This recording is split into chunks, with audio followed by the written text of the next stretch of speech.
You're watching the DSP Leaders Summit on Edgenomics. I'm Guy Daniels, Director of Content at TelecomTV. It's day one of this year's Edgenomics event, and we are live on TelecomTV and also broadcasting to LinkedIn.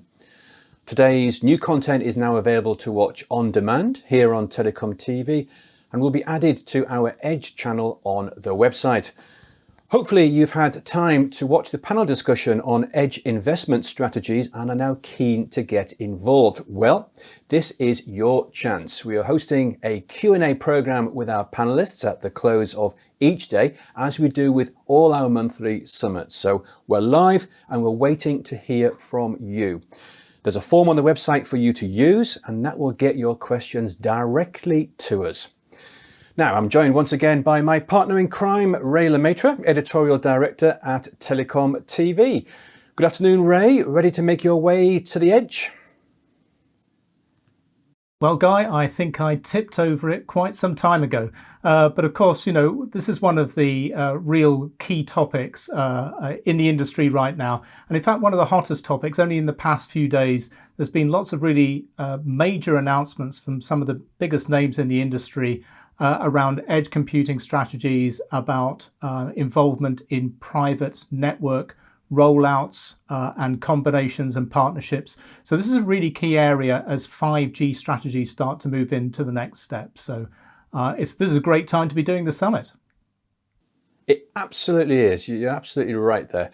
Now, for the next 30 or 40 minutes or so, it's your opportunity to question our industry experts. So do as Ray and I do, and that's grab a coffee, settle back, compose a question or two for us, and then please, we'll try and get the questions to our guests. So let's introduce our guests now, and straight from our earlier investment strategies panel, Jean Savy, who is Senior VP Innovation for Future Connectivity Business at Orange, who is joining us from France. Maria Cuevas, who is Principal Manager, Mobile and 5G Research Team with BT Labs, who joins us from Spain. And Alex Resnick, HPE Distinguished Technologist, Telco, and also Chair of the ETSI MEC ISG, and he joins us from the US. Also from the US, we welcome Ian Hood, Chief Technologist at Red Hat, and Ray Motor, CEO and Principal Analyst with ACG. Now, Ian and Ray will be joining us later in the week for our panel on Edge and 5G. Good to see you all. Thanks for taking part in our discussion today. Let's get right to it. Ray, over to you for our first viewer question. Okay, great. Thanks, Guy. Okay, so we've got a question in here, and I'm going to start this off by giving this question to Jean. So is edge computing an essential component for a successful 5G strategy, or is 5G an essential use case for Telco Edge to succeed? Do the two need each other? So, yeah, it's a very interesting question, and you're right to say it's both sides.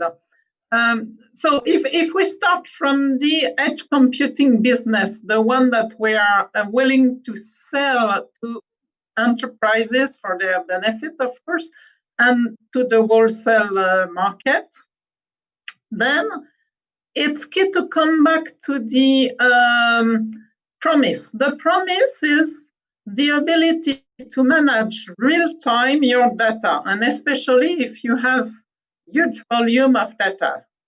So, for example, with the use case that we may think about with computer vision, with a real life the real life acquisition of videos and real time analysis of these videos to extract kind of patterns. So this is a business where the promise is the real time management of your data, and of course it means that each segment of the value chain must support this promise. If not, you will not be able to serve it end to end to your customer. So it means, especially for telcos, that we need this real-time promise on the connectivity and for the transmission of this data, and that's where the 5G, of course, is coming out. And you need this promise on the capacity to compute this data, and it's the edge computing type of infrastructure. So it's key that you have in mind this kind of data journey and the way that the promise should be end-to-end, should be consistent on each segment. Of course, you may think of the IoT captors and things like that, including cameras in your global value chain. And then you will come also to the artificial intelligence at the edge. So this is the first way, let's say, you mentioned. It's edge computing is absolutely needed to complement the promise of the 5G and so to monetize the 5G. The other way around is 5G needed for the edge computing business. So to be honest, there's a real debate and not at all a consensus about that. And it's very difficult at this stage because the market sizing is quite fuzzy, because the verticals that are willing to enter this business and to develop these new use cases are not that obvious and that settled. It's very difficult today to say the edge computing will be profitable only if we have 5G on the top of it as probably the first use case, at least the one we foresee as telcos. So I would not indeed go that further. On the opposite, maybe it would be a little bit overestimated to say that, since actually, at least in Europe, we have a clear separation of the two businesses and of the two infrastructure that are needed. It's not the same ecosystem. It's not the same maturity and service required, and it's not the same constraints also in terms of sovereignty and as imposed by the national security agencies. So at this stage, it's quite separate business, so it would be a little bit overplayed to say that we have to converge them and that one would make the other profitable. Okay, great. Thanks, Jan. So clearly a relationship there in a lot of respects, but would anybody else like to come in and talk about the relationship between 5G and Edge? Yes, Ian. So I think the thing to remember, as Johannes stated, is that in order to monetize, the edge, the taking advantage of edge computing is important, and even building 5G itself is a distributed architecture of its own right, and in essence uses edge computing just to get the highway built. And so they're really intertwined, and really important is that there are many people looking to capture this opportunity of the enterprise at the edge. And the goal is to actually open up that edge, not just the radio access network and the core network, but the actual edge applications themselves. They're going to live at the edge, whether it be on the private enterprise, private 5G, or whether it's part of the telco edge or a hyperscaler edge. So that whole ecosystem has expanded well beyond the network players, and this makes it much more complicated to actually go build out this capability, which drives for not just 5G and edge, but you've got to have software-defined networking, you've got to have brutal automation, people are going to use AI ML to improve the operational characteristics of deploying these things. So I find these things being combined, absolutely, but also there are other technologies in play to ensure the success of the business. Yeah, absolutely. I mean, there's a very clear relationship there, and we're hearing this from a lot of companies all of the time now. Okay, so Guy, let's move on and let's go to another question. Over to you. Thanks, Ray. Yeah, there's a flurry of questions coming in, so thanks to our audience. Keep them coming. This is terrific. Maria, I think I'm going to ask this one of you. We have a question about R&D. What specific areas of R&D should a telco be focusing on for Telco Edge? Thank you. Yes, as we all know, Edge is a very hot topic, and there is an awful lot of research and development around the area. If I had to highlight a few areas for us to focus on as an industry, I would probably focus on three main topics. The first one is the use cases that require Edge, and I know that we all talk about the different use cases and the drivers, of course, for why Edge might be needed. Mainly about the need for ultra latency, and of course the requirements of high bandwidth and capacity and volumes and so on from certain services. But the truth is that there is still an awful lot of work to do to characterize the different use cases, understand what those technical requirements really look like, and what is the best type of Edge to serve those services. In many cases, it might actually be a combination of multiple cloud compute environments where different components of a particular use case need to be hosted. So I suppose that one of the main topics is still, if you like, the investigation of the use cases and the technical requirements needed. The second area is actually about evolving beyond thinking about Edge as a pure just hosting capability, a little bit closer to where the customer is, to think about Edge becoming an integrated part of the network and being closely integrated with other network capabilities that may be required to deliver an end-to-end service. So I can highlight a few examples. How do we handle service level agreements end-to-end? Do we need to combine Edge with certain types of perhaps quality of service for a particular type of traffic, whether it's private connectivity? It might be something about mobility management that needs to be handled, or even in some cases, how do we handle roaming scenarios? And there is an awful lot of work looking at how we can even do federation of Edge cloud compute capabilities across different operators' networks and different countries. So that's the second area, integration of Edge with other network capabilities. And I think the third area has briefly been mentioned already, which is the ability to operate a highly distributed Edge capability in a highly automated manner. So I would say network automation is absolutely key, and I'm assuming all operators are evolving their capabilities towards increasing levels of automation. This is particularly important as the Edge becomes more highly distributed.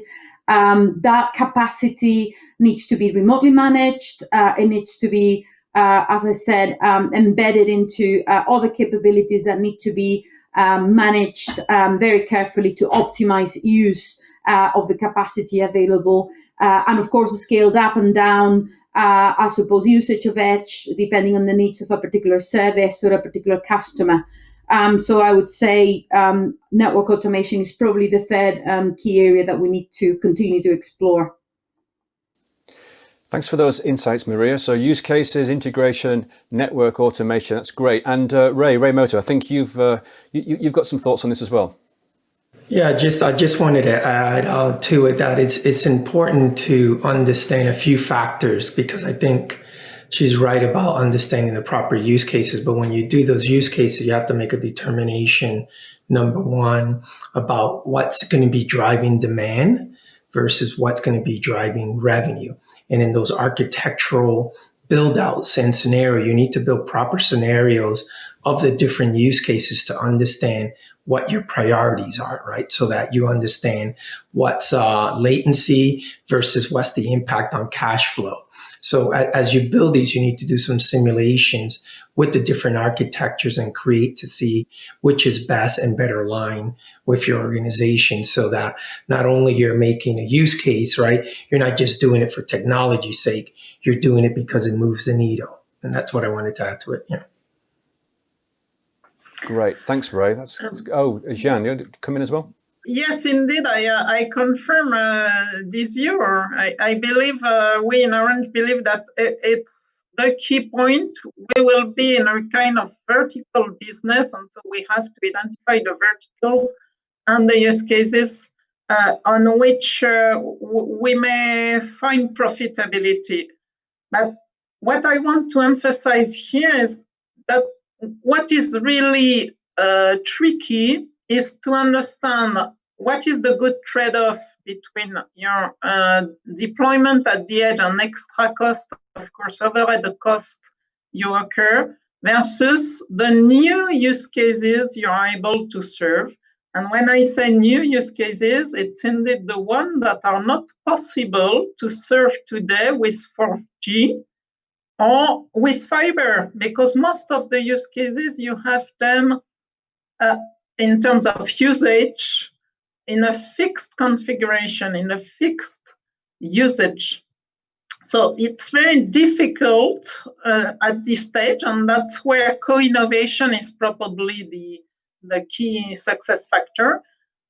To identify these use cases that will make the differentiation for our end customers, for their own B2B business or B2C. Jean, that's a great point. Great point. And I think you've even partly answered another question we've got in from one of our audience members about use cases, but we may come back to that one later.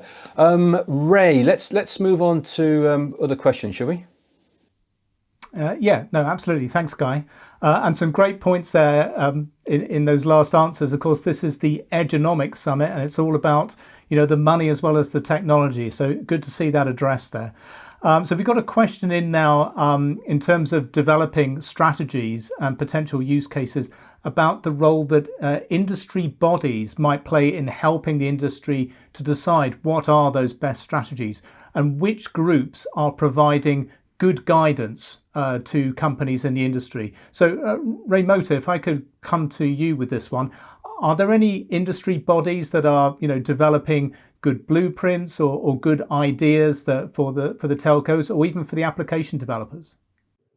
Yeah, no, it's a very valid question because I think when you look at edge, right, you have to sometimes take a step back and define what edge means to you and what edge means to your customer and what opportunities in the TAM. And there's different components and different layers, whether it's the telco cloud layer, the private and public layer, edge and applications, as you mentioned, right? So it's always been important from an industry point of view to help reduce the risk, right? By having a standards body have a agreement, because it helps accelerate the successful. Because usually when I meet with board level execs, usually they become very risk adverse, but when there's an industry behind it, it becomes critical to accelerate that point. And ones that stand out, there's a few, but like Etsy's doing some amazing things in areas like MEC and some of the stuff they're doing with some of the video use cases. And I would think from that point of view, in those different layers is going to continue to be a vital part to get some consensus across the board. Because what we don't want is these individual silos building their own customized thing and not being able to accelerate the opportunity moving forward.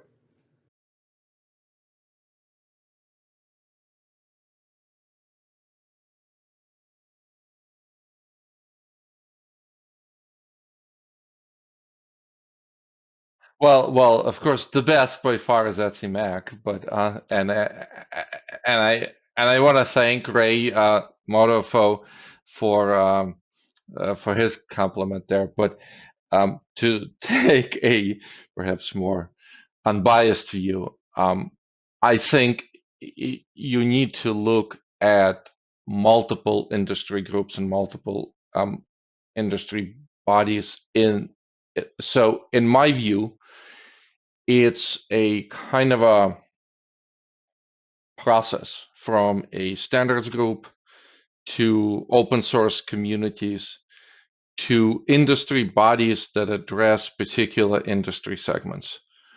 For example, 5G AA in the automotive segment, the small cell forum, right? Those kinds of GSMA, of course, is a critical industry group, right? And what I mean by that is, if you look at what we do in ETSI-MEC, right, the normalized or the normative, the official work product are a set of standards. And those don't really tell anybody how to put a system together, well or unwell, because they're not supposed to be. They're supposed to be there to enable interoperability and do it in a way that's flexible, that allows you to put multiple systems together. Now, we at ETSI-MEC also publish white papers that address certain key areas where we feel we have the expertise and to sort of educate the industry on how you could put things together, right? And that's an important side byproduct, right? But that's not where those pieces start getting put together. Where the pieces start getting put together is by people who build stuff. And, of course, operators internally, vendors internally are a big piece of that puzzle, but open source groups, open source organizations become key in doing things in a way that drives some kind of uniformity across the industry and moving the industry forward, right? And then the last step is for industry bodies like 5G, like Small Cell Forum, like GSMA, to take those work products and say, look, if you as an operator want to, or if you as an operator working with a community, right, with an automotive community, for example, want to be able to deploy this kind of system, these are the pieces that you need to put together. This is how it needs to look like, recognizing the fact that you're not going to build the silo, that this application will, at the end of the day, exist on shared multi-purpose cloud infrastructure, right? And so this is how you're going to take advantage of the standards that exist and the open source pieces that exist in order to enable all that, right? So I think it has to be this kind of a process through the industry, especially when you start talking about the edge or the telco edge specifically, because of just how complex and how many different players have to come together, right? And complex, I mean, from an ecosystem point of view, from a point of view of everything that it has to address, right? So that's, I don't think there's a single or a very small number of groups. I think it's this continuum that you have to, that we have to make sure works well. Yep, I mean, there's certainly a lot of groups all pitching in with different ideas, but I think you're right. I think we're reaching that stage now where particularly the operators are looking for guidance, for blueprints on how to put this together. So, Guy, I can see in the background we've got more questions coming in. So let's move on to the next one, shall we?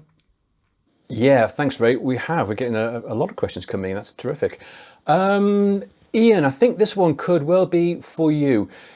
Are there specific carrier class edge computing systems that operators need to consider, or is off-the-shelf compute and storage suitable when it comes to the edge?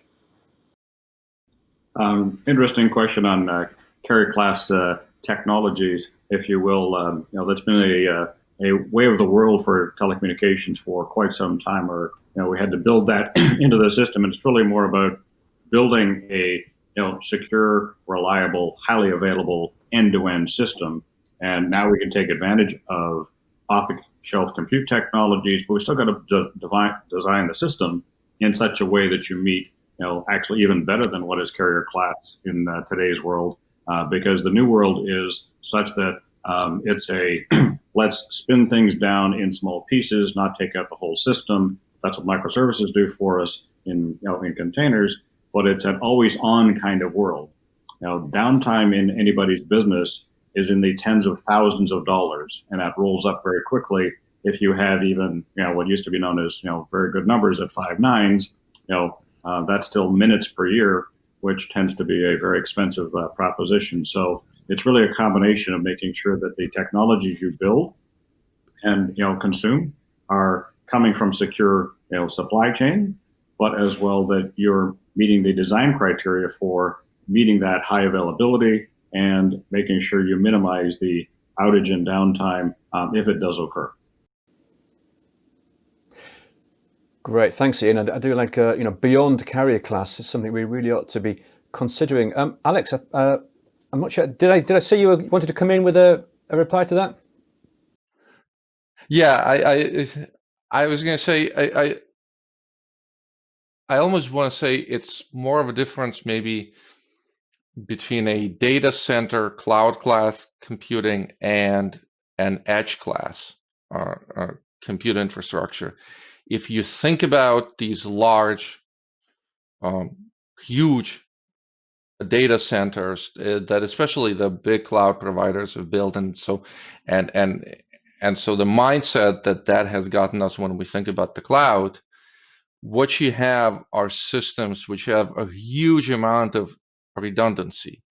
And so the economics there actually drive a particular class of systems where reliability is important, but only up to a certain point, right? You can easily load balance. You can easily move things, right? Your recovery from failure processes are driven by the fact that a failure of a single or even a few dozen compute nodes when you have thousands and thousands and thousands of them in a location is not a catastrophic event. In fact, in many cases, it's a barely noticeable one. As you start driving to the edge, right, those numbers change depending on how far out into the edge you go. You may have edge cloud centers with only 1 or 2 compute nodes or a dozen compute nodes. Suddenly a compute node failure is a much more significant event, even more so because some of the applications running on it are telco applications, so now you've got a critical infrastructure failure with everything that entails. So I don't know if carrier grade will kind of persist, but I do think that we need to think about the differences between an edge grade infrastructure and a kind of a large, deep cloud grade infrastructure, because I think those two are going to be quite different. Great, thanks, Alex. Great extra insight there. Now, look, time is pressing on, so I think what we'll do is we'll pop on over to see how our poll's doing, because we've heard from all our guests now. So I think it's time we really mentioned our viewer poll. We're running this throughout the 3-day event, so it'd be interesting to see if the results change as the Edgenomics sessions are broadcast. But as you can see from the screen here, we're asking you if public cloud platforms should play a role in telco edge strategies, and we're giving you 4 possible answers, ranging from absolutely yes to certainly not. And it looks like the certainly nots not doing very well at the moment. So if you haven't already done so, please take a couple of seconds to vote. We'll come back and look at the results at the end of the program, give you a chance to see if the numbers change. And also keep sending us your questions in. We've got a lot so far, and we'll try and get through as many of these as we can now. So speaking of which, Ray, should we move on to our next audience question? Yes. Yeah, we've got a question in here, and I think this is a very good one. And the question is, who within the operator is really driving the edge strategy? Is it enterprise sales and product management, or is it the heads of network and operations, or even R&D? So who's driving the edge strategy within telcos? Does anybody want to take that first? Yes, Jan.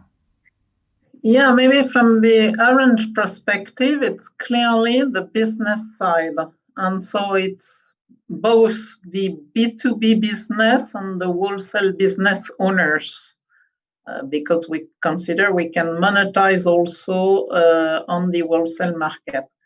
So clearly, they are leading the edge strategy because we consider it's first and foremost an extension, kind of extension of the current cloud business that, of course, is centralized, but is moving closer to the usage. So, by the way, we will drive the investment, drive the rollout according to the commercial ramp-up. If successful, of course, we will expand to, for example, new countries. We will start with France, and then we will expand in all our European footprint. Okay. Guy, should we move on to the next question? Because we've got plenty coming in, that's for sure. We do. We're getting a lot coming in, Ray. Okay, here's one. Excuse me while I try and read this one out. Edge brings a lot of benefits in a cable network regarding latencies, but in a 5G environment where latency is determined mostly by the wireless part of the network, is the edge benefit really that huge? Anybody want to sort of tackle the latency in wireless systems and edge compared to fixed and edge? Well, we've got two here. Ian, let's go to you first. Really, latency is one of the questions of interest, but one of the main reasons that some of the edge places that people want to actually move and extend the wireless network out is that I've already got a factory built, and I don't want to actually have to go run new cabling and new fibering through that huge factory. So wireless with the right latency actually delivers that without disrupting my entire building. So there's those kinds of things that have to be looked at as well. So in my mind, it's really a matter of, to meet those latency requirements and to also meet the disruptive, nature of building something out with fiber. Can I get fiber to that location? But the other real key thing that is more important, I think, in some cases to, why I'm doing this thing at the edge in the first place is due to regulation, security, and I want to process the data in my own premise in a secure fashion. So that means I have to kind of take care of that as well. So now I go look at the technologies possible to deliver it, and what would I need to do that is really up to whether or not the 5G wireless capability meets my needs, or can I do it with existing cable or existing fiber. It really comes down to the economics of that combined with the security of delivering my data processing at that location. Thank you, Ian. And Alex, you wanted to respond to that viewer's question as well, I believe. Yeah. So found that a little bit strange because there are latencies in the mobile network as you get away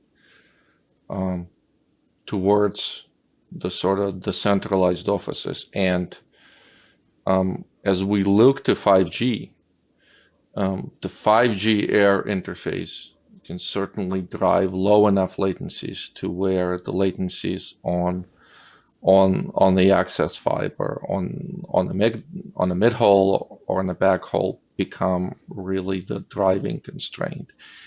And certainly looking ahead to some 5G applications, that'll be the issue. But the other reason for the edge is the reason that Ian just brought up is that in addition to the latencies, you just have an enormous amount of volume of data, or in the case of RAN, right, 3GPP RAN processing, that data might just be your actual RAN air interface digitized signaling, which if you don't place processing at the edge, you now have to front haul back somewhere. And the cost of doing that just may not make sense, right? So it is certainly true that you will not have edge going out to the cell towers or to the aggregation points everywhere. It is also true that you will have it going out there in some and quite a few cases. And then once you have a compute plant there, you can and should start asking questions of how can I monetize that compute plant in other ways. And again, in some, I mean, you always have space and power and et cetera limitations, but in many cases you are opening up the opportunities to monetize, right? And that doesn't even touch on the sort of the private 5G space, which I think Ian touched on, where the actual user data needs to be kept on premises, and so you need to have an edge presence there for application services. Okay, Alex, thanks very much. Alex and Ian, thank you. I think we've covered that question from our audience. Ray, what else have we got? We've got a question here that it touches on something that was discussed earlier, but I think it's a very key investment strategy question.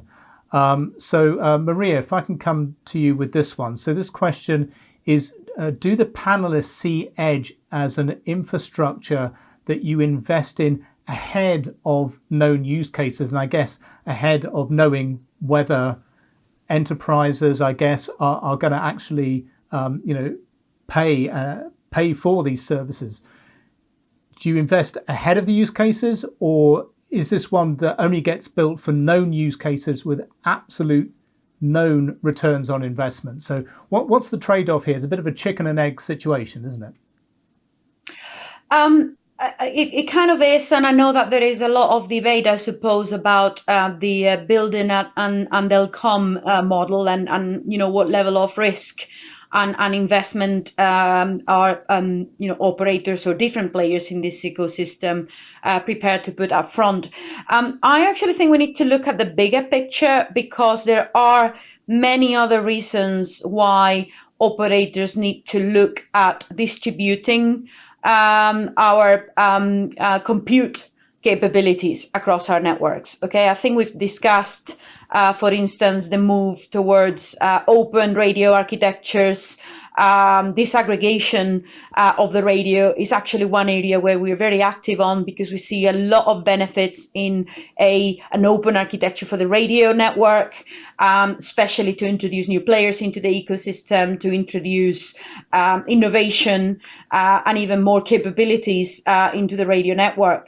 And that's not necessarily something that is often discussed in the context of Edge, but we definitely see a drive to, as we say, build compute capacity in the right places in the network to support, as I said, areas like Open RAN. Perhaps the distribution even of some of our core network components is another key driver where we need to look at further distribution of our compute infrastructure.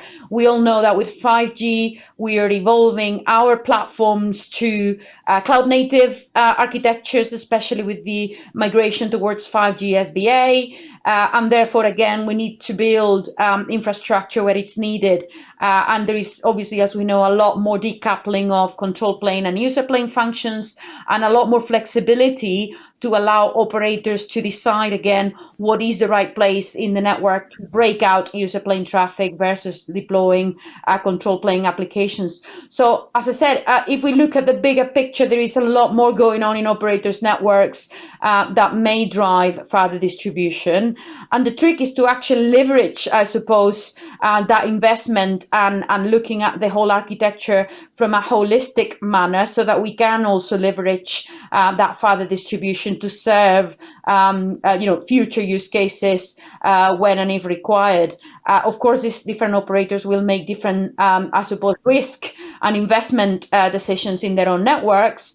But I think my comment on that would be that it's not just about thinking, am I going to build cloud compute capacity there for the use cases that may come in the future. We need to be looking at the bigger picture of the investment side of things. Okay, excellent. Thanks, Maria. Yes, and Cheyenne, and then Ray. Yeah, if I may add something, indeed, we are maybe mixing two things: the edge computing business and what I call the telco cloud need, which is for our own usage with our network functions. And so for both, by the way, there is a kind of threshold effect. So you need to have a certain amount of business or a certain amount of network functions to make your infrastructure profitable. And so if we are talking about the network transformation, it's really a long journey. We will have hybrid architectures for a long time. And really, and this is a kind of call to action for the industry, by the way, we count on the industry to provide real CNF, cloud native of network functions with containers. And so it's the, let's say, price to pay, or the step where we can consider that it will be more convenient to share an infrastructure, to have easy integration on our telco cloud for the network applications, which obviously is not the case today. We are working with VNFs on virtual machines, and that's not quite at the end of this journey. So this is the first consideration. And on the other side, if we are considering the edge computing business, then it's another factor, probably. It's what I call the coverage effect. It's that we will need a certain coverage, as we are used, by the way, to manage as operators, to have a critical mass and to have a sufficient commercial reach for these new use cases. And of course, for the guys on the companies that are developing the applications supporting these new use cases. Also, by the way, for the partners we may deal with, we may foresee to develop this business. So here we have this question of commercial reach for their business to be profitable. So if we want, of course, to get the advantage of it, we must think to this end of the value chain that we are potentially part of, and in some verticals we are, as operators, also developing applications, but it's not homogeneous yet, let's say. And so we have partnership strategies, and we need to provide and to think about this coverage effect for them. Absolutely. And of course, we're hearing more and more about co-investment strategies, but partnerships to go to market here as well. Ray, you wanted to come in on this one as well. Sure. And maybe what I want to do is elevate the answer to the question a little bit, right? And I think is we have to understand when you build any use case in certain areas, right? You have to identify what particular verticals, and then within those verticals, create a segment and an opportunity analysis to understand what I call the propensity to buy and the willingness to pay, right? And when we look at scenarios where there's edge or 5G in some of the areas, initially when you look at things like Open RAN and vRAN and some of the technology innovation, some of those pieces are related to cost optimization, right? And what I mean by cost optimization is that there's a challenge or concern that deploying just consumer-based 5G is not going to get you the investment return, right? So what they're focusing on is how do I optimize the existing architecture to optimize and potentially maintain my margins or increase my margins because I'm not going to get a premium on the ARPU, right? So that's cost optimization, right? But then these particular use cases, it's an opportunity to identify these verticals and say, this is a revenue increase opportunity, and how to increase my TAM or expand my TAM into these new markets, right? So from my point of view, I tell people when I was a CTO, we developed these architectures, right? And it was great till our CEO would walk in and says, what do the customer fit in here? And what does it mean to the customer? What is the value, right? So you do have to understand what the customer's propensity and requirements are, and then be able to deliver those use cases. But in Edge specifically, there's the cost optimization piece that still needs to be delivered because there's going to be a lot of consumer-based solutions on 5G, but then there's the revenue opportunity case and leveraging what we've learned on delivery of 5G optimization to optimize the profitability of those edge use cases. Okay, excellent. Thanks, Ray. Okay, well, Guy, goodness, look at the time. I mean, it's past Pim's o'clock, I think, certainly for me anyway. Are we coming to the end of our slot, do you think?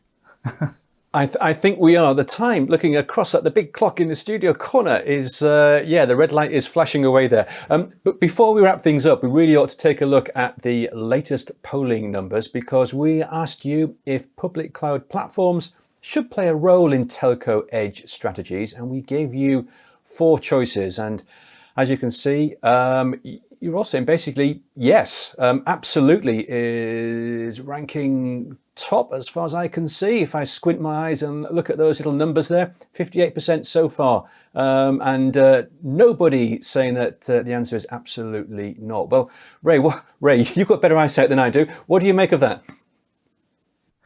Well, I guess it's not a surprise. I mean, really, that to give the option of no relationship there at all, I didn't really expect anybody in the industry to come forward and say that this was a no-go area. But, it's early days yet. We've still got the rest of the summit to go. And, somewhere out there, there's always a naysayer.